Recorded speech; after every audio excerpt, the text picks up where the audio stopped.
Shalom saudara, pada tahun 2013, Gembala kita, Pendeta Dr. Insinyur Nikonyo Traharjo, telah mendeklarasikan bahwa Pentakosta ketiga sudah dimulai.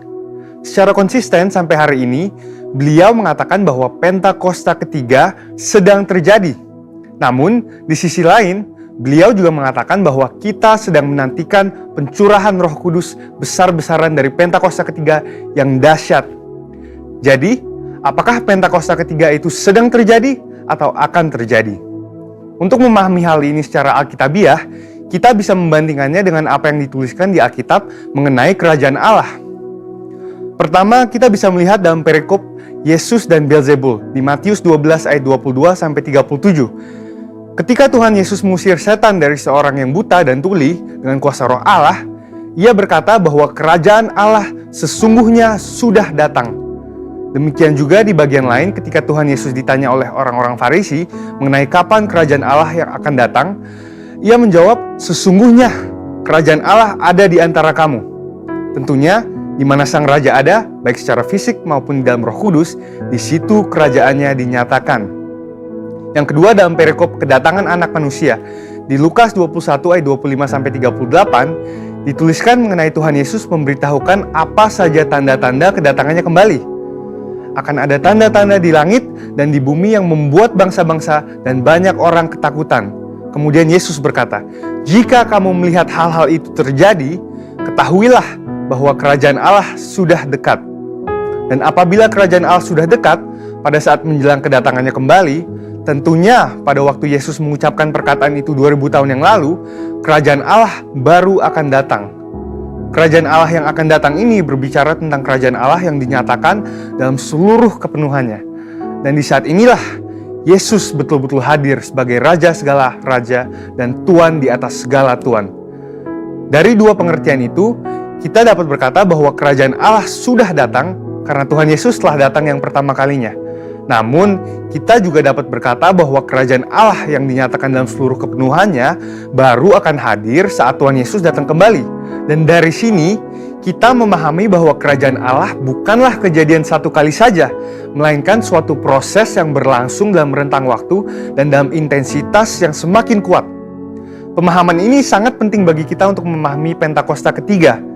Jadi, kembali ke pokok pembahasan kita, apakah Pentakosta ketiga sudah datang atau akan datang?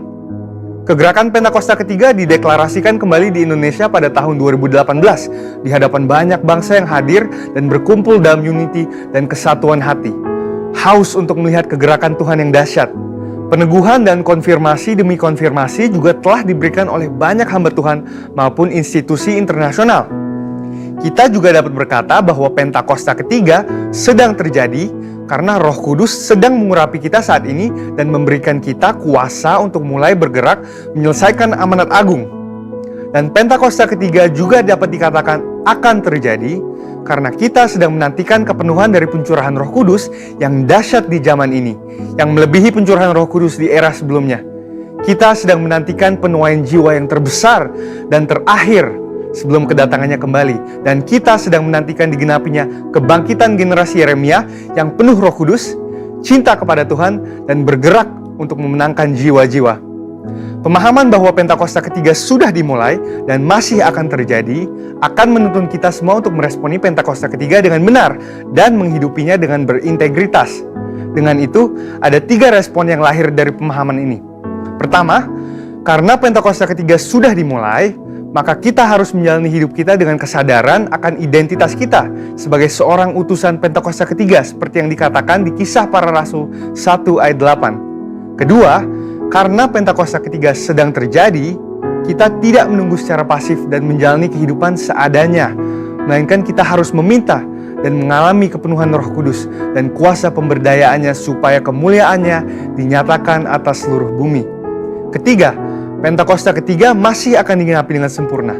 Oleh karena itu, kita harus tetap berdoa, tetap fokus, dan mengerang kepada Tuhan, supaya terjadi kegenapan yang sepenuhnya dari semua janji-janjinya. Dan biarlah, seperti Yesaya 40 ayat 31, kita menjadi orang-orang yang menanti-nantikan Tuhan, yang mendapat kekuatan baru, seumpama Raja Wali yang naik terbang dengan kekuatan sayapnya. Kita akan berlari dan tidak akan menjadi lesu. Kita akan berjalan dan tidak menjadi lelah, karena harapan yang ada di hati kita dan karena mata kita yang senantiasa tertuju kepada Tuhan yang tidak akan pernah meninggalkan kita. Amin. Saudara, untuk penjelasan lebih lengkapnya dari tim teologi kami, silahkan buka link yang ada di atas atau scan QR Code yang tersedia. Dan Tuhan Yesus memberkati.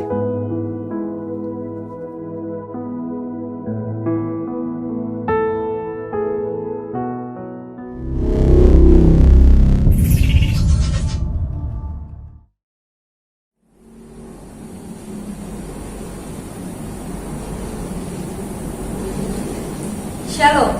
Kita akan memperkatakan apa yang dimaksud dengan Pentakosta ketiga. Mari kita bangkit berdiri. 1. Pentakosta ketiga adalah pencurahan Roh Kudus yang dahsyat di zaman ini, melebihi yang terjadi di Azusa Street. Pentakosta ketiga adalah pencurahan Roh Kudus yang dahsyat di zaman ini, melebihi yang terjadi di Azusa Street. 2. Pentakosta ketiga akan mengakibatkan penuaian jiwa yang terbesar dan yang terakhir sebelum Tuhan Yesus datang kembali. Pentakosta ketiga akan mengakibatkan penuaian jiwa yang terbesar dan yang terakhir sebelum Tuhan Yesus datang kembali. 3. Pentakosta ketiga akan membangkitkan generasi Yeremia, yaitu anak-anak muda yang dipenuhi Roh Kudus, cinta mati-matian kepada Tuhan Yesus, tidak kompromi terhadap dosa, dan akan bergerak untuk memenangkan jiwa. Pentakosta ketiga akan membangkitkan generasi Yeremia, yaitu anak-anak muda yang dipenuhi Roh Kudus, cinta mati-matian kepada Tuhan Yesus, tidak kompromi terhadap dosa, dan akan bergerak untuk memenangkan jiwa. 4. Pentakosta ketiga lahir di Indonesia yang bergerak ke bangsa-bangsa. Gerakan ini dari timur ke barat dan akan kembali ke Yerusalem. Pentakosta ketiga lahir di Indonesia yang bergerak ke bangsa-bangsa. Gerakan ini dari timur ke barat dan akan kembali ke Yerusalem. 5. Pentakosta ketiga akan memberikan kuasa untuk menyelesaikan amanat agung, dan setelah itu Tuhan Yesus datang kembali. Pentakosta ketiga akan memberikan kuasa untuk menyelesaikan amanat agung, dan setelah itu Tuhan Yesus datang kembali. Amin.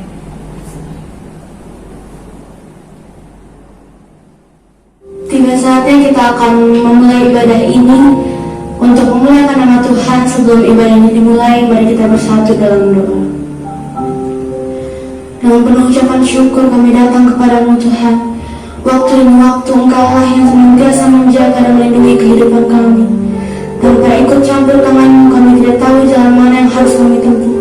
Tapi semenjak kami memilih dan menetapkan bahwa Engkau adalah juru selamat atas kehidupan kami terus bersuka cita dan bersorak-sorai atas bersinarnya kebaikan bagi kami semua.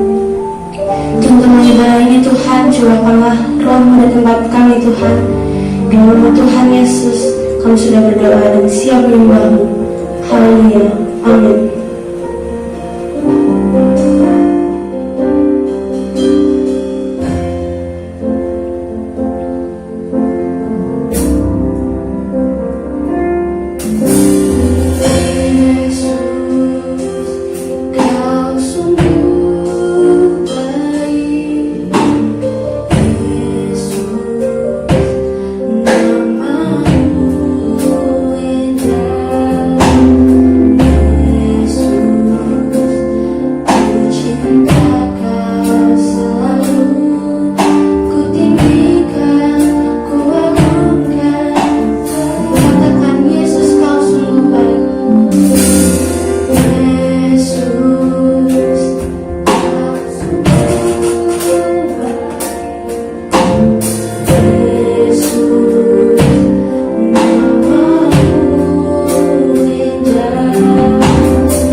dengan sukacita. Haleluya. Amin. Yang rindu akan kuasa lawan Tuhan, sorakan haleluya. Mari kita bersama-sama menaikkan pujian ini.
kita bersatu di dalam doa. Ya Tuhan, pada saat ini kami mau mendengarkan sebagian daripada isi hati-Mu. Kami juga mau Tuhan untuk mengakui bahwa Engau adalah satu-satunya Tuhan bagi setiap kami. Bantu kami Tuhan, supaya kami terus melakukan segala hal yang Engkau perintahkan kepada setiap kami. Dan kedalah hamba-Mu yang Engkau percayai menjadi alatmu untuk menyebarkan semua berita tentang kebaikan-Mu Tuhan. Di dalam nama Tuhan Yesus kami menyambut firman-Mu. Haleluya. Amin.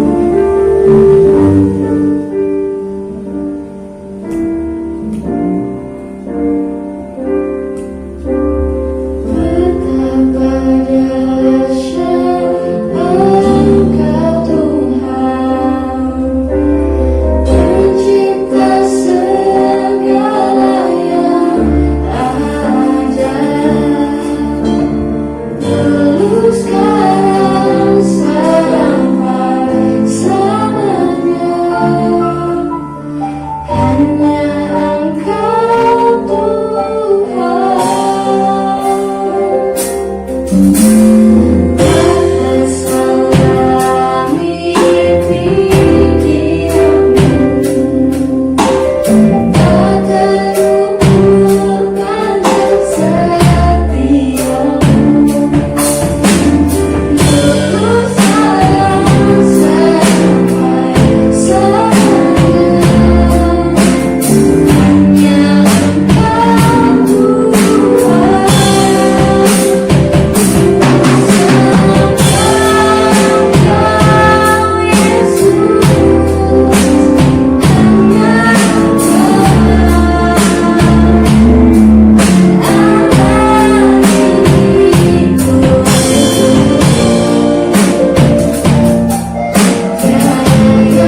Shalom saudara-saudara yang dikasihi dalam Tuhan Yesus. Kita bersyukur kepada Tuhan di awal tahun yang baru ini kita masih tetap dipelihara dan pemeliharaan Tuhan tetap sempurna, saudara yang dikasihi Tuhan Yesus, untuk saudara dan saya. Mari saudara, pada hari ini kita semua mau mendengarkan firman itu adalah Allah sendiri, saudara. Saya mengajak kita semua untuk tetap antusias di tahun yang baru ini, yaitu tahun 2022, yang mana Tuhan sudah ingatkan bahwa rahmat Tuhan selalu baru setiap pagi, setiap hari, setiap minggu, setiap bulan, dan setiap tahun, saudara. Melalui kebenaran firman yang akan disampaikan, saudara, iman kita dapat bertumbuh dan imunitas kita juga semakin bertambah. Dan iman kita lebih yakin penyertaan Tuhan di tahun yang baru ini, yaitu tahun 2022, tetap sempurna untuk saudara dan saya. Dan dikasih Tuhan Yesus, sebelum firman Tuhan disampaikan, mari kita bersatu dalam doa. Bapa di surga, dalam nama Tuhan Yesus Kristus, kami mendengarkan suara Tuhan, yaitu firman Tuhan. Biarlah firman Tuhan ini menjadi kebenaran, kebenaran yang memerdekakan, kebenaran yang menguatkan, kebenaran yang memberkati kami, kebenaran membuat kami memiliki pengharapan. Walaupun doa-doa kami ada yang belum dijawab di tahun-tahun yang lalu, kami mau mengikuti ibadah ini karena kami masih punya pengharapan di tahun yang baru ini. Kami tetap punya pengharapan kepada Engkau, Tuhan. Dan kami percaya firman Tuhan yang kami dengar, kami diberkati. Terima kasih Tuhan Yesus. Terpujilah namamu. Pakai hamba-Mu ini menjadi alat-Mu untuk menyampaikan kebenaran-Mu, Tuhan Yesus. Dalam nama Tuhan Yesus Kristus, semua yang percaya diberkati Tuhan. Mari sama-sama katakan amin. Puji Tuhan, saudara yang dikasihi Tuhan Yesus. Pada pagi hari ini saya mau membawakan firman Tuhan dengan tema, yaitu teruslah berharap kepada Tuhan, saudara. Pagi hari ini saya percaya akan memberkati kita semua. Mari kita baca di dalam kebenaran firman Tuhan, kitab Roma pasal yang ke-8 ayat 24 sampai 28. Saudara yang dikasihi Tuhan Yesus, dengan iman kita baca, saudara. Sebab kita diselamatkan dalam pengharapan, tetapi pengharapan yang dilihat bukan pengharapan lagi. Sebab bagaimana orang masih mengharapkan apa yang dilihatnya, tetapi jika kita mengharapkan apa yang tidak kita lihat, kita menantikannya dengan tekun. Demikian juga Roh membantu kita dalam kelemahan kita, sebab kita tidak tahu bagaimana sebenarnya harus berdoa, tetapi Roh sendiri berdoa untuk kita kepada Allah dengan keluhan-keluhan yang tidak terucapkan. Dan Allah menyelidiki hati nurani, mengetahui maksud Roh itu, yaitu bahwa ia sesuai dengan kehendak Allah berdoa untuk orang-orang kudus. Kita tahu sekarang bahwa Allah turut bekerja dalam segala sesuatu untuk mendatangkan kebaikan bagi mereka yang mengasihi Dia, yaitu bagi mereka yang terpanggil sesuai dengan rencana Allah, saudara. Jadi bapak-bapak, ibu-ibu yang dikasihi dalam Tuhan Yesus Kristus, seringkali pengharapan yang kita alami mengalami penurunan, mengalami lemah, karena doa-doa kita ada yang belum dijawab oleh Tuhan, saudara yang dikasihi Tuhan Yesus. Karena doa kita yang belum terlihat jawaban doa, maka kita bertanya, kapan doa-doa yang kita mohonkan kepada Tuhan dapat dan mendapat jawaban doa dari Tuhan. Saudara yang dikasih Tuhan Yesus, seringkali kita menjadi lemah dan kurang bertekun untuk berdoa, kurang bertekun untuk baca Alkitab, kurang bertekun dalam iman pengharapan kepada Tuhan, dan malas untuk beribadah. Sekarang ini saya mau memotivasi saudara-saudara dan mengajak kita semua untuk tetap memiliki satu pengharapan yang teguh di dalam Tuhan. Meskipun ada beberapa permohonan doa kita yang belum mendapat jawaban dari Tuhan. Di tahun yang lalu mungkin ada doa-doa kita yang belum terjawab. Tapi saya ingatkan, pengharapan kita dalam Tuhan harus tetap teguh. Yang percaya katakan amin. Saudara yang dikasih Tuhan Yesus. Oleh karena itu, saya mau menyampaikan ada 3 poin untuk kita terus berharap dan memiliki pengharapan kepada Tuhan Yesus. Saudara yang dikasih Tuhan, di tahun yang baru ini tetap pengharapan itu harus ada, saudara, untuk saudara dan saya. Kalau kita percaya dan selalu percaya di Pengkhotbah 3 ayat yang ke-11, semua akan indah pada waktunya. Yang percaya katakan amin. Saudara, semua akan indah pada waktunya. Semua akan indah ketika kita bersama-sama dengan Tuhan. Itu pada waktunya akan indah, saudara.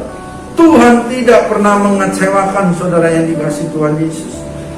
Saudara yang dikasih Tuhan Yesus, jadi pengharapan itu adalah sauh yang kuat dan aman bagi jiwa kita. Ibrani pasal yang ke-6 ayat 19. Saudara, jadi milikilah pengharapan seperti sauh yang kuat, saudara yang dikasih. Saya mau mengajak saudara-saudara di awal tahun yang baru ini dengan hati yang haus dan lapar akan kebenaran firman Tuhan. Yang pertama tadi saya katakan adalah pengharapan itu menyelamatkan kita. Wow, yang percaya katakan amin. Oleh sebab itu milikilah pengharapan di dalam Tuhan Yesus. Yang artinya kalau kita memiliki pengharapan, maka kita akan menerima keselamatan yang dari Tuhan. Oleh karena itu tetaplah miliki pengharapan dalam Tuhan Yesus. Roma pasal yang ke-8 ayat yang ke-24. Sebab kita diselamatkan dalam pengharapan, tetapi pengharapan yang dilihat bukan pengharapan lagi. Sebab bagaimana orang yang masih mengharapkan apa yang dilihatnya. Puji Tuhan, saudara yang dikasih Tuhan. Ayat ini dengan jelas mengatakan bahwa kita diselamatkan dalam pengharapan. Iblis mau mencuri dalam diri orang percaya, diri seseorang, supaya orang tersebut tidak punya pengharapan. Bisa dikatakan putus asa, tidak memiliki iman lagi. Itu yang selalu iblis mau curi, saudara yang dikasih Tuhan Yesus. Jadi Ibrani 11 ayat 1 dan 2. Iman adalah dasar dari segala sesuatu yang kita harapkan dan bukti dari segala sesuatu yang tidak kita lihat. Sebab oleh imanlah telah diberikan kesaksian kepada nenek moyang kita. Saudara yang dikasih Tuhan Yesus, tetapi saya mengajak kita semua untuk menjaga dengan sungguh-sungguh untuk mempunyai pengharapan yang kuat kepada Tuhan. Apapun yang terjadi, apapun yang sedang kita alami. Di dalam Ibrani pasal yang ke-11 ayat yang pertama, ayat ini jelas mengatakan iman adalah dasar dari segala sesuatu yang kita harapkan. Oleh sebab itu saya mengajak saudara-saudara untuk meletakkan pengharapan yang kuat itu kepada Tuhan. Ibrani pasal yang ke-6 ayat yang ke-19. Pengharapan itu adalah sauh yang kuat dan aman bagi jiwa kita, saudara yang dikasih Tuhan Yesus. Sauh kita adalah batu karang yang tidak tergoyahkan, yaitu Yesus Kristus. Apapun yang kita minta dan apapun yang kita doakan, segala sesuatu kita harus meletakkannya kepada Tuhan Yesus dengan iman kita kepada Tuhan Yesus sebagai dasar dari apa yang kita harapkan. Oleh kasih-Nya yang kuat tak terhingga sanggup memegang kita dengan kuat dan aman, saudara. Karena Tuhan Yesus adalah dasar, yaitu batu karang yang teguh. Saudara, kalau iman kita diletakkan di atas batu karang yang teguh dan memiliki pengharapan yang tetap, maka saya mau katakan apapun yang terjadi, percaya semua akan indah pada waktunya. Yes, saudara. Karena apa? Karena Tuhan Yesus baik. Karena Tuhan Yesus selalu baik dalam kehidupan saudara-saudara dan saya. Tuhan punya cara, dan Tuhan juga punya waktu. Ada kalanya kita diproses sekian lama, ada kalanya kita mengalami tantangan sekian lama, dan kita belum mendapatkan jawaban dari apa yang kita doakan, saudara. Kalau kita terus memiliki pengharapan kepada Tuhan, maka saudara dan saya makin kuat di dalam Tuhan. Jadi saya mengajak kita semua memiliki pengharapan di dalam Tuhan. Apapun yang terjadi dalam hidup ini, tetaplah berharap kepada Tuhan. Saudara dikasih Tuhan Yesus, kita masuk dalam poin yang kedua, saudara, yaitu berharap walaupun belum melihat. Teruslah berharap walaupun belum melihat jawaban doa-doa kita. Kita baca di dalam Roma pasal yang ke-8 ayat yang ke-25. Tetapi jika kita mengharapkan apa yang kita tidak lihat, kita menantikan dengan tekun, saudara yang dikasih Tuhan. Jadi belum kelihatan tapi kita percaya, belum kelihatan tapi kita beriman, saudara. Dan pengharapan justru kita seharusnya semakin kuat, makin tekun di dalam Tuhan, di mana kita harus menunggu jawaban atas doa-doa kita. Ayat ini mengatakan perlu ketekunan, saudara. Sebenarnya masalah yang kita alami ini membuat kita untuk tetap bertekun, bukan makin mundur. Yang lebih mengerikan adalah makin jauh dari Tuhan, saudara. Roma pasal yang ke-5 ayat yang ke-4, saudara. Dan ketekunan menimbulkan tahan uji, dan tahan uji menimbulkan pengharapan. Yes, katakan amin. Masalah-masalah dalam hidup ini bukan untuk dihindari, tetapi masalah-masalah yang terjadi dalam hidup ini Tuhan mau kita dapat menghadapinya dan melewatinya, saudara. Itulah Tuhan kita. Tuhan sanggup membuat mukjizat demi mukjizat di dalam kehidupan setiap kita. Kalau kita hidupnya sungguh-sungguh dalam Tuhan, masalah itu bisa atau dapat dinikmati. Kalau kita sungguh-sungguh sama Tuhan, bukan ketakutan yang berlebihan ketika kita melihat masalah. Bahkan yang lebih hebat lagi, kita bisa mensyukuri. Dengan demikian kita makin bertekun dalam Tuhan, saudara. Saya melihat keadaan kehidupan di ke depan tidak mudah, yaitu krisis ekonomi dan krisis energi, saudara yang dikasih. Jadi Roma pasal yang ke-8 ayat yang ke-26. Demikian juga Roh membantu kita dalam kelemahan kita, sebab kita tidak tahu bagaimana sebenarnya harus berdoa, tapi Roh sendiri berdoa untuk kita kepada Allah dengan keluhan-keluhan yang tidak terucapkan, saudara yang dikasih. Tuhan tahu. Saudara dan saya juga bisa mengalami kelemahan itu, Tuhan tahu, saudara. Saya pun pernah mengalami yang namanya cemas, takut, khawatir atas doa-doa saya yang belum terjawab, saudara yang dikasih Tuhan Yesus di tahun yang lalu. Tapi saya percaya saya harus memiliki pengharapan terus kepada Tuhan di tahun yang baru ini, saudara.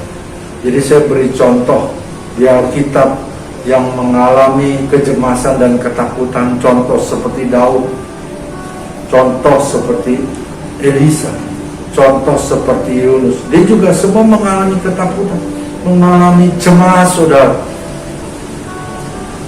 Mereka pernah mengalami cemas dan ketakutan, letih dan lelah dalam menjalani semuanya ini. bahkan seolah-olah mau menyerah saudara yang dikasih Tuhan Yesus. Murid-murid Tuhan Yesus juga mengalami ketakutan ketika menghadapi badai dan gelombang laut saudara.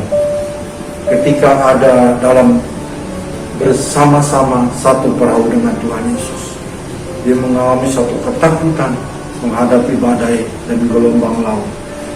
Rasa takut dan gentar cemas itu adalah manusiawi yang bisa kita alami oleh siapapun. Saudara-saudara yang dikasihi Tuhan Yesus, Tuhan tahu kita bisa lemah. Dan firman Tuhan berkata demikian, Roh membantu kita dalam kelemahan, supaya kita tidak berlarut dalam kelemahan. Roh Allah membantu kita ketika kita lemah, supaya kita dikuatkan, supaya kita memiliki pengharapan. Sadarilah ada Roh Kudus dalam diri kita. Roh Kudus selalu menolong saudara dan saya. Yang lemah dikuatkan, yang sakit disembuhkan, yang miskin Tuhan berkati saudara. Tuhan Yesus selalu setia. Yang setuju katakan amin.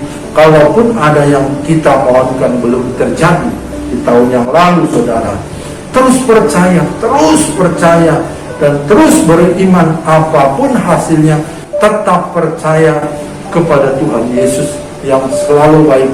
Ada kalanya doa kita belum dijawab Tuhan, karena Tuhan punya rencana yang lain. Ingat, Tuhan lebih tahu keadaan saudara dan saya. Oleh karena itu saya mengajak saudara-saudara untuk belajar dari tokoh Alkitab, yaitu Abraham, bapak orang percaya, bapak orang beriman, yang menantikan jawaban doanya selama 25 tahun. Wow, 25 tahun bukan waktu yang pendek, waktu yang panjang.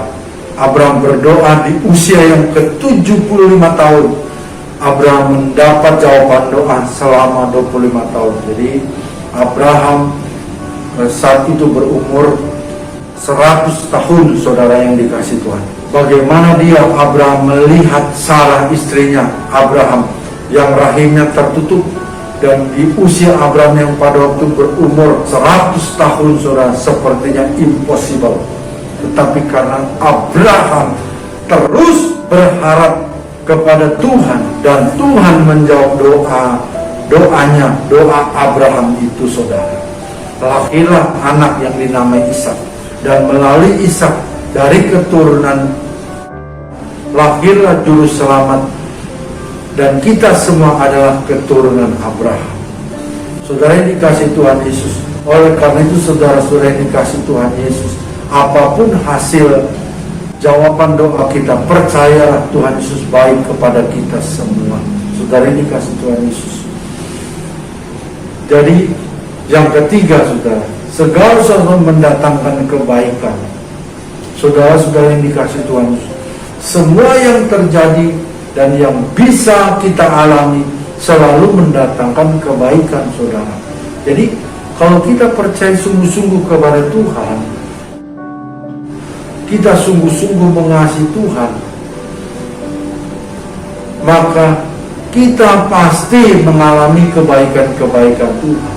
Mari kita baca dalam kebenaran firman Roma pasal yang ke-8 ayat yang ke-28.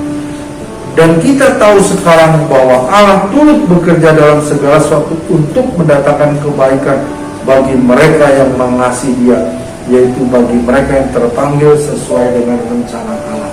Saudara dikasih Tuhan Yesus, ingat saudara-saudara, di dalam setiap masalah ada kebaikan Tuhan.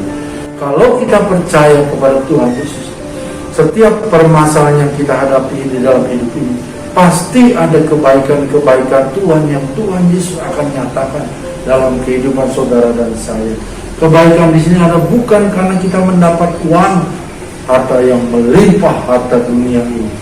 Tetapi kebaikan adalah membawa kita untuk menjadi serupa dan segambar dengan Allah. Itu adalah kebaikan yang Tuhan berikan untuk saudara dan saya. Bapak dan ibu-ibu, perlu saya berharap kepada Tuhan. Jangan fokus kepada masalah, tetapi fokuslah kepada Tuhan. Berharaplah kepada Tuhan yang menjadi sumber kekuatan. Dengan kekuatan yang dari Tuhan kita dapat mengucap syukur di dalam keadaan apapun. Hidup ini adalah pertandingan. Mari akhiri pertandingan sampai garis finish dengan menjaga iman kepada Tuhan dan baca firman Tuhan setiap hari, saudara. Saudara yang dikasih Tuhan Yesus, firman Tuhan telah disampaikan. Oleh sebab itu senantiasa terus berharap kepada Tuhan, saudara. Kalau kita terus berharap kepada Tuhan Yesus yang selalu baik, tetap baik, saudara, itu akan memberikan kekuatan, memberikan kita sukacita, dan kita dapat mengucap syukur dalam keadaan apapun yang terjadi. Kita dapat mengucap syukur. Karena apa? Kita melihat satu pribadi, sosok, yaitu Tuhan Yesus yang selalu memberikan pengharapan-pengharapan yang baru untuk saudara dan saya. Mari saudara yang dikasih Tuhan Yesus, tetap teruslah berharap kepada Tuhan. Saudara yang dikasih Tuhan Yesus, firman Tuhan telah disampaikan. Mari kita bersatu dalam doa. Bapa di dalam surga, terima kasih Tuhan untuk pengharapan yang telah Engkau berikan di tahun yang baru ini, Tuhan Yesus. Tuhan, kami percaya di awal tahun yang baru ini kami boleh terus diberikan pengharapan-pengharapan yang baru, sehingga kami tetap boleh kuat dalam menjalani hidup di tahun yang baru ini, Tuhan. Tahun paradigma yang baru, Tuhan Yesus. Pakai kami semua, dan kami percaya di mana kerinduan-Mu, Tuhan Yesus, untuk kami boleh tetap senantiasa berharap terus kepada Engkau. Terima kasih Tuhan. Pakai kami semua menjadi alat-Mu, Tuhan Yesus, untuk selalu memberitakan kebenaran-Mu, untuk kami senantiasa mengucap syukur. Terima kasih Tuhan Yesus. Terima kasih. Kau baik, Kau sungguh baik, teramat baik. Dalam nama Yesus Kristus, semua yang percaya diberkati Tuhan. Mari sama-sama katakan amin.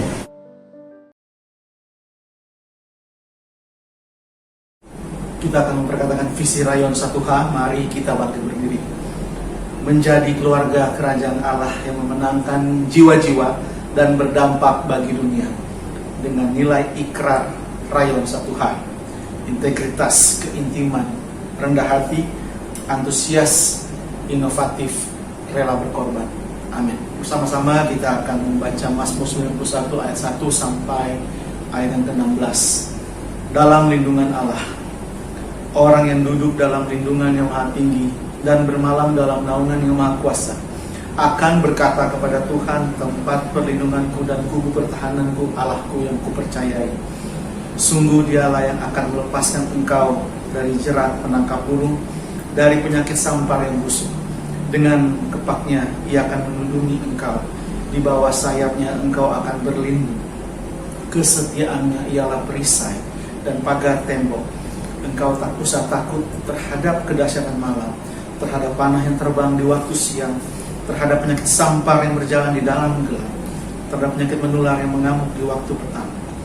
Walau 1000 orang rebah di sisimu dan 10.000 di sebelah kananmu, tapi itu tidak akan menimpamu. Engkau hanya menontonnya dengan matamu sendiri dan melihat pembalasan terhadap orang-orang fasik. Sebab Tuhan ialah tempat perlindunganmu, yang maha tinggi telah kau buat tempat perteduhanmu. Malapetaka tidak akan menimpa kamu, dan tulah tidak akan mendekat kepada kemahmu. Sebab malaikat-malaikatnya akan diperintahkannya kepadamu untuk menjaga engkau di segala jalanmu. Mereka akan menatang engkau di atas tangannya, supaya kakimu jangan terantuk kepada batu. Singa dan ular telung akan kau langkahi, engkau akan menginjak anak singa dan ular naga. Sungguh hatinya melekat kepadaku, maka aku akan meluputkannya. Aku akan membentenginya sebab ia mengenal namaku. Bila ia berseru kepadaku, aku akan menjawab. Aku akan menyertai dia dalam kesesakan. Aku akan meluputkannya dan memuliakannya. Dengan panjang umur akan kukenyangkan dia, dan akan kuperlihatkan kepadanya keselamatan daripadaku. Amin.